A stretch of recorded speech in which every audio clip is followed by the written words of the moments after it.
vis-à-vis de la société, vis-à-vis de la personne. Elle te dit, mais ah non, moi je suis diabétique, je dois faire le ramadan. On tombe souvent sur des personnes qui ont la tête dure, qui te disent non, moi il n'en est pas question, alors qu'on pourrait se rattraper, on pourrait faire nos prières. Donc il y a des moyens de compenser ça.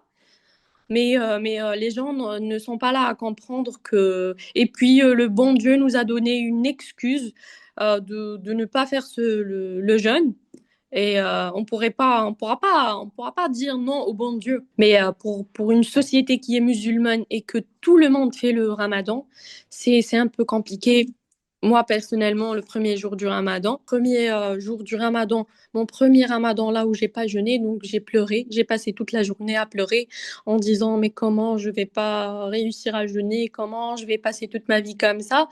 Mais au bout du deuxième jour, j'ai fini par comprendre que c'est plus fort que moi et que c'est le bon Dieu qui m'a donné cette permission de ne pas faire le ramadan. Ouais, parce que tu sais, on tombe souvent avec des gens, on tombe sur des gens qui sont inconscients, donc qui te disent oui, même si je suis diabétique, mais je jeûne. Surtout, tu sais, surtout les grandes personnes, les personnes âgées. Donc, on tombe souvent moi, par exemple, ma grand-mère, elle n'est pas diabétique, mais elle ne peut pas jeûner parce qu'elle est épuisée, elle est fatiguée. Je lui ai dit, si tu pourras pas jeûner, ne le fais pas. Elle te dit, comment? Jamais. Moi, je suis là à faire le ramadan. C'est quelque chose de vraiment sacré pour toute personne musulmane et pour toute personne qui fait le ramadan.